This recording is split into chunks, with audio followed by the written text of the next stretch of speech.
Assalamualaikum warahmatullahi wabarakatuh. Waalaikumsalam warahmatullahi wabarakatuh. Ya, alhamdulillah hari ini kita kembali berjumpa dengan orang tua kita, Bapak Wali Kota, Bapak Dr. Haji A.S. Tamrin MH.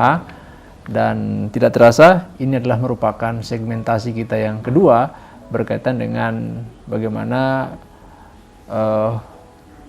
beliau memberikan pencerahan dan gagasan kepada kita berkaitan dengan tema-tema yang sedang aktual, begitu pula dengan bagaimana beliau memberikan kita tambahan referensi atau wawasan terkait dengan bagaimana beliau menjalankan nakoda pemerintahan yang saat ini kita telah berada pada tahun 2021 di periode beliau menjabat sebagai wali kota. Gimana kabar Pak Wali? Baik-baik, alhamdulillah.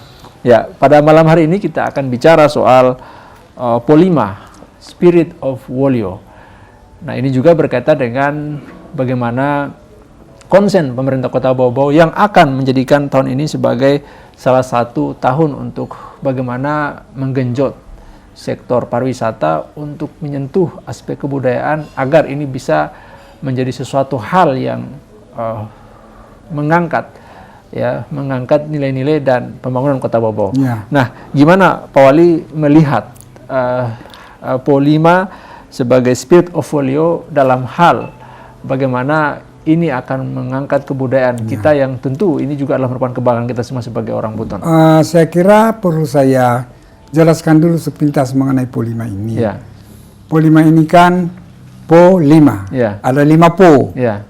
Jadi sebuah nilai instrumental dari warisan leluhur yang diwariskan kepada kita sebagai sebenarnya bukan saja masyarakat Buton, ke semua manusia.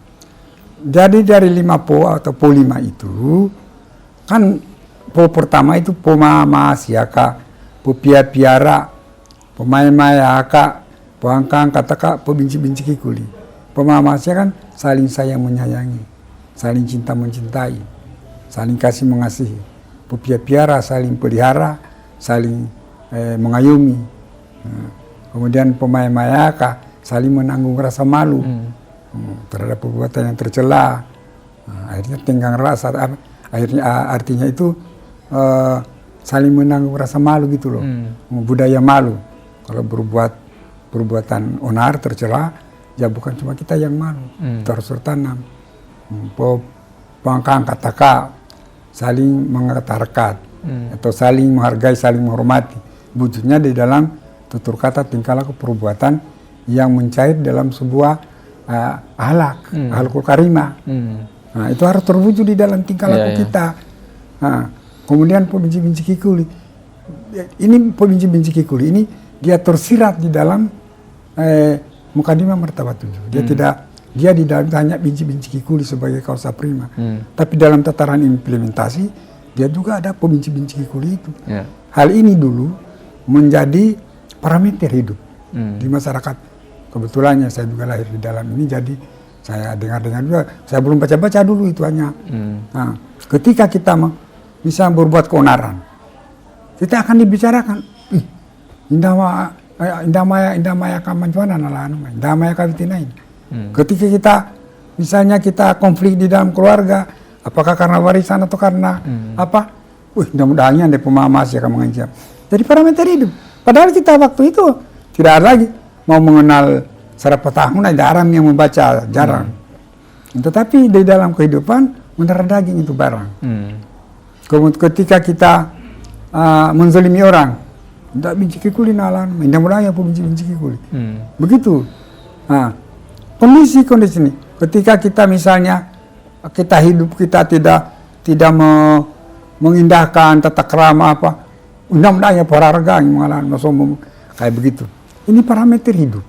Nah, dari pengalaman itu, tapi kan saat itu saya sendiri juga sebagai yang terlahir dalam benteng itu, tidak juga menaruh perhatian.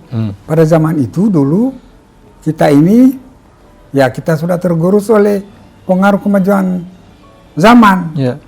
Nah, tetapi dalam perjalanan hidup saya, kemudian saya tugas di Kendari, saya tugas di Jambi. Di Jambi saya ada apalagi nilai-nilai. Banyak pepatah, petiti, pantun, seloka, termasuk tadi filsafat persatuan bangsanya yang dia banggakan masyarakatnya. Pindah di Makassar ada lagi begitu. Si Pakatau, si Pakalebi, si Pakaraja, si Pakainya, taruh ada Tarogau. Itu menjadi kebanggaan mereka itu dan menjadi spirit bagi kehidupannya. Di dalam kenyataan kita lihat di masyarakat. Jadi awalnya ini munculnya kegalauan hati saya. Dan keprihatinan. Coba kita lihat, banyak yang sudah tergelincir. Ada pimpinan yang sudah tidak bisa dijadikan panutan, meskipun masih banyak yang baik juga. Ada anak-anak muda kita, unjuk rasa anarkis, intoleran, bentrok antar kampung, bentrok antar sekolah, KDRT terjadi. Kita akan lihat di masyarakat dari dulu. Muncul keprihatinan saya. Semestinya ini nilai-nilai yang dulu ini, coba kalau kita pemaham Asyika, coba kalau kita pepiapir, coba kalau kita maya-maya, coba kalau kita puangkang kata, kita begini, rasa-rasanya tidak akan terjadi nih. Hal-hal begini. Munculnya itu baru.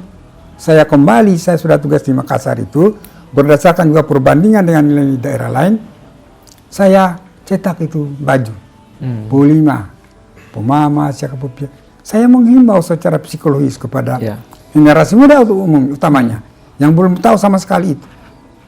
Saya bagikan itu baju. Sentuhannya juga sekaligus mendukung Ali Mazzi waktu itu sebagai gubernur. Saya bagikan, ya tapi kita kalah ya sudah. Target saya itu yang penting ada kedamaian di Lipukitasi. Saya juga belum terpikir mau bikin buku apa enggak. Yang penting itu cobalah mari kita tak usah sangkumi, kita putaga-tagali, apalagi kita, itu keluarlah saya punya ide itu, bagi buku, kawinnya anak saya, paperback saya juga itu Polima juga, Polima pemama saya kepikiran binci kikuli itu, setelah itu saya, masuk saya bertarung di wali kota, menang. Itu juga saya gemakan memang itu. Saya menghimbau dalam masuk bertarung atau berkompetisi itu, tidak mau saya bicarakan orang, nggak mau saya, dan boleh tes tidak ada saya. Yang relawan-relawan yang datang. Alhamdulillah dengan semangat Polima, ya kita menang. Tidak lama Pak Jokowi lagi jadi presiden kan, dia mencanangkan yang namanya revolusi mental. Tambah semangat saya. Ini revolusi mental ini merubah mental secara drastis. Sama tujuanku dengan mengembangkan Polima ini. Sehingga, tapi revolusi mental ini instrumennya apa untuk memperbaiki mental? Kalau revolusi mental kan pernyataan saja itu. Pikiranku secara nasional ini Jokowi ini Pancasila. Tapi di daerah kita yang mencair dengan batin masyarakat betul, pemahaman Aceh ini tadi, Polima yang saya sebut. Memang Polima ini berangkat saduran dari Sarapatanguna. Disadur dari situ. Bukan dia begitu saja. Tapi dalam tataran implementasi memang berbeda. Sama saja Sarapatanguna itu saya ada dua bagian menurut saya. Menurut Laturi ada dua tahap menurut dia. Yang Sarapatanguna pemaham Aceh dan seterusnya, Aceh PPPR kata benci kuli. Bagian kedua yang dia itu tadi Naidam Artasono Mokaron, tahap kedua dia sebut. Tahap pertama dan tahap kedua. Karena katanya tahap pertama itu zaman kerajaan, kesultanan sudah ini. Kalau menurut pemahaman saya satu kaligus dia masuk di undang-undang itu menjadi mukadimah landasan filosofis negara Kesultanan Buton saat itu. Menurut saya. Bahwa ada yang lain berpendapat tidak apa-apa. Jangan tetap tagali. Nah, saya dua bagian. Yang ini adalah hablum minan nas, hubungan sesama manusia ini. Ini hubungan dengan Tuhan yang alam semesta. Dalam tataran implementasi bagian kedua ini, kalau di teksnya itu di dalam tataran implementasi saya tidak dengar begitu. Ya pun begitu. Yang populer di masyarakat. Tapi lalu mana yang benar? Dua-duanya benar. Yang salah itu kecuali kita Tagali. Iya, iya. Tapi taga-taga lihat ke Unciasi, seolah-olah Unciasi bukan aja, padahal tingkah laku kita tidak. Iya. Itu saya punya Implementasi. hasrat. Itu. Jangan kita taga lihat. Mau pakai Polimokaro, mau pakai Indah-Indah Mokaro, monggo. Ada juga di bagian pertama tadi, pemain Mayaka, pemain Mayaka. Salah kalau saya tidak akan ada catatan ini yang benar, enggak. Sama-sama benarnya, tinggal kita bagaimana memasukkan pemaknaan. Nah, berdasarkan ini tadi, saya gemakanlah ini, polima ini. Polima ini saya sebut landasan filosofisnya secara petahana. Landasan ideologinya Pancasila. Karena kita di negara kesatuan Indonesia. Landasan operasionalnya revolusi mental. Karena untuk tujuannya untuk merubah mental. Karena kalau kita pemahamas ya kapo piara, pemain maya, kapo angkat kata, alangkah nikmatnya hidup ini. Apa yang kita rencanakan pembangunan, insya Allah efektif, semuanya bisa terwujud. Tapi kalau kita di tengah jalan, baru kita rencana sudah baku bentor baru unjuk rasa di sana, unjuk rasa di sana. Kita baru membangun, sudah terganggu di unjuk rasa, difitnah lagi. Ini kan tidak. Inilah kita gemakan ini bahwa dalam implementasinya tidak mudah, berat, tidak apa-apa. Tapi tujuan kita itu, niat baik kita itu untuk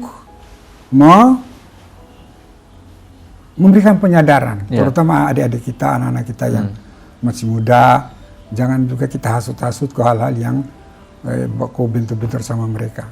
Itu hasrat saya. Nah, saya kira begitu. Kalau kemudian tadi Bapak menyinggung soal masa kecil Bapak yang banyak dihabiskan di Benteng.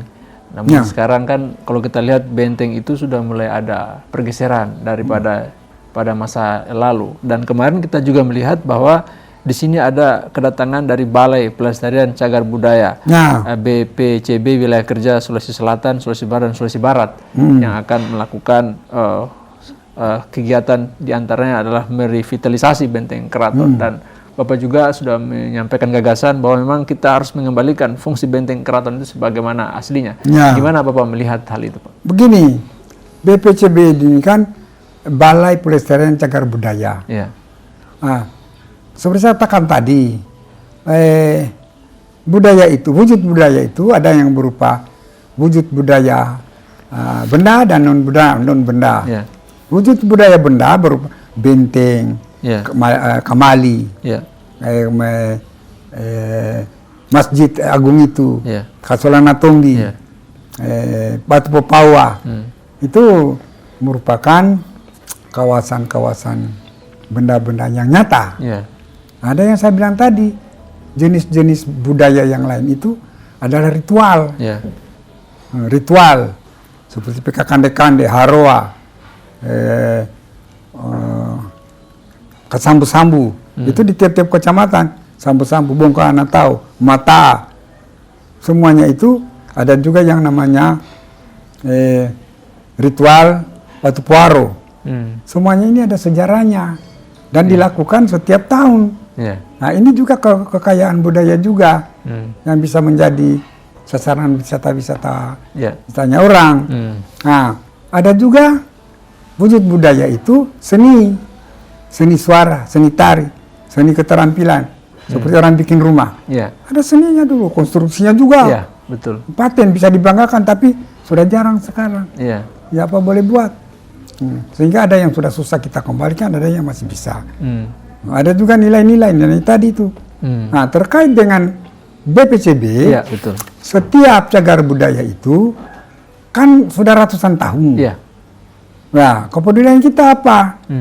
Tetapi kita sebagai pemerintah daerah tidak bisa semau-mau kita karena banyak uang kita robah, jatuh dia punya batu satu, kita harus mereka yang berkompeten. Minimal kalau kita bikin harus rekomendasi dari mereka. Nah, salah satu hal yang situs yang menjadi perhatian kita, tiang bendera yang sudah ratusan tahun itu. Bukan main itu. Ya, patutlah kita banggakan. Ratusan tahun tidak roboh-roboh.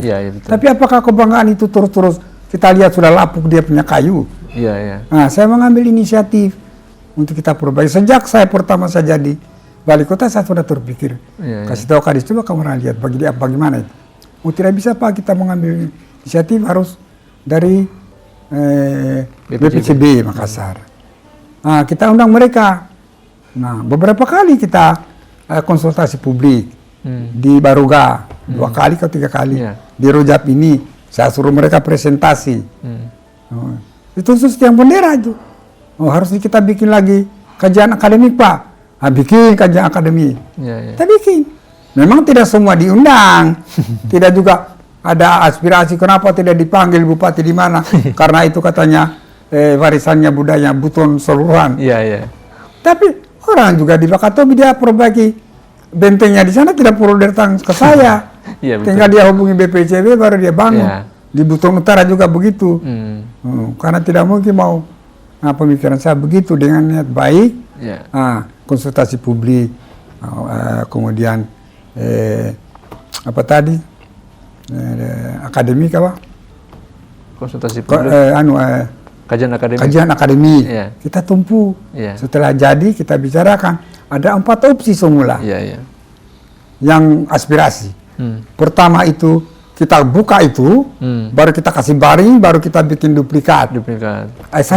Kita tampung dulu. Satunya lagi ada yang kita apa ya? Kita pakaikan tali-tali di begini. Kalau di tali-tali itu kalau dia roboh dia kan main tali itu. Betul. Tidak masuk. Ya, tetapi namanya aspirasi. Ada juga yang dia bagaimana itu Pak Aswat ya? Ada 4 macam. Yang terakhir ini yang ditali pakai tali-tali, kemudian dibikinkan ada rumah-rumah begini, baru ada kayak pala-pala di atas, baru bikin pakai tali-tali juga yang itu.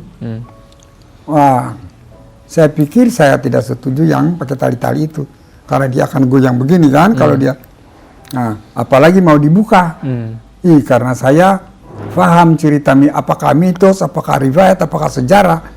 Dikatakan waktu menyimpannya itu habis juga itu tafakurnya orang tua. Bahkan menurut kalau kita bilang mitos-mitos lah, itu katanya tumbalnya itu gadis cantik. Ya kita sebagai manusia bukan percayalah. Sama saja orang Padang dia percaya Sangkuriang. Yang mau mendunia juga dia punya cerita. Apa benar apa tidak benar boleh kita percaya boleh tidak. Tapi itu keyakinannya mereka. Nah, kita juga ini harus tapi tidak usah kita cerita sama orang.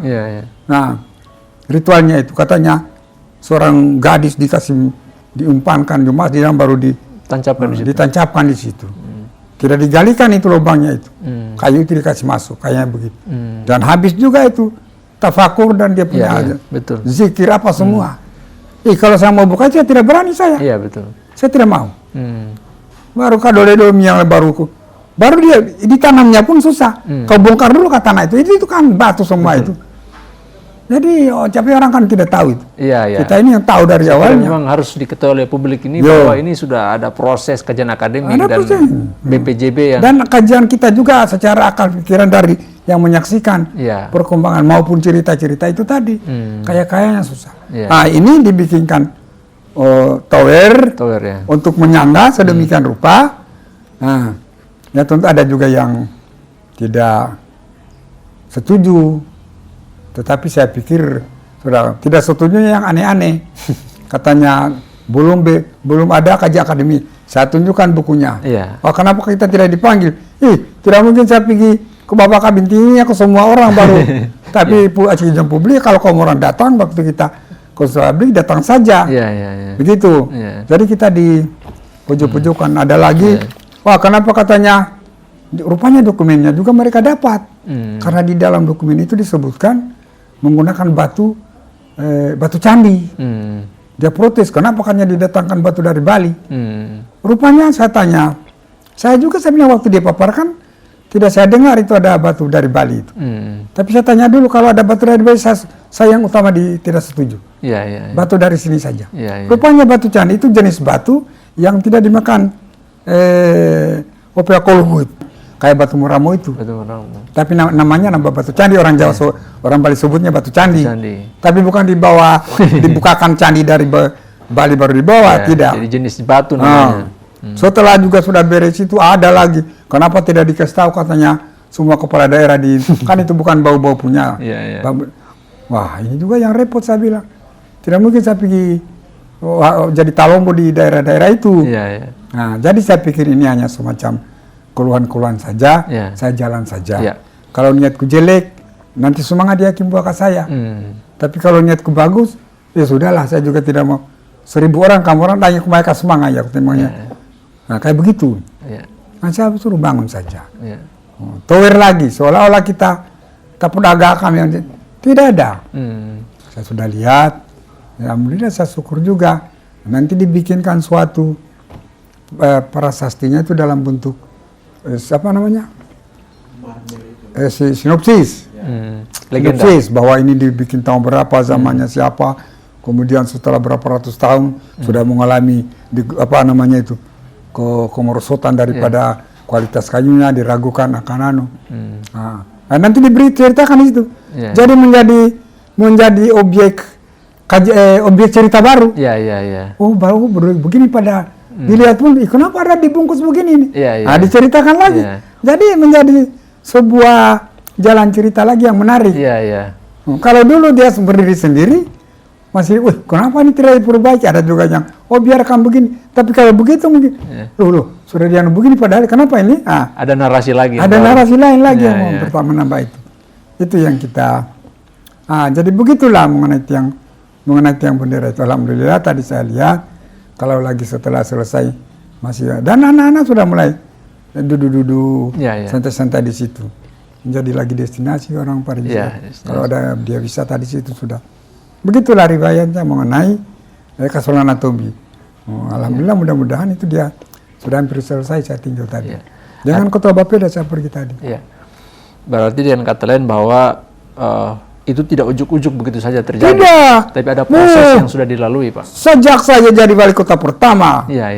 Saya sudah, tapi kan begitu tadi, terkatung-katung juga, itu bukan karena juga ketidakpedulian kadis-kadis pariwisata, cuma mereka juga terkendala oleh, pertama, harus ada dari BPCB itu. Iya, betul.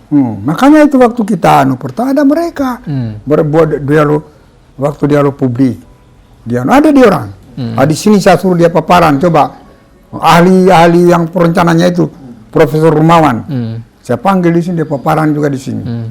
Sehingga muncul apa opsi saya bilang tadi. Bujuta akhirnya itulah yang begitu. Dengan segala keterbatasan, kekurangan, saya kira sudah itu yang terbaik. Nah, induk ini kan sama saja bahasa lain dari master plan, bahasa lain daripada peta apa namanya itu, peta biru kan namanya itu, blueprintnya itu, cetak biru. Sama saja juga dengan planning kira-kira begitu. Nah, jadi dibikin di itu supaya kita tidak ujung ini lagi, apalagi ini. Bikin dulu satu, sehingga setelah itu direncanakan apa dulu dibikin BPCB apa yang dia bikin. Pemerintah daerah yang tidak terlalu menyentuh merubah keaslian daripada apa yang kita sudah bisa bikin. Nah, begitu. Itu mereka dianggarkan. Memang kita makanya saya undang itu untuk memastikan kamu bicara saja apa kau bikin. Yang kita apa yang kita bikin. Jangan kan biar kau bicara bikin proyekmu 1 miliar, 10 miliar. Yakin saja, pastikan tidak akan kita ganggu kamu. Tidak akan kita minta-minta itu. Kompetisi, yang penting kau bangunkan di sini kita aja.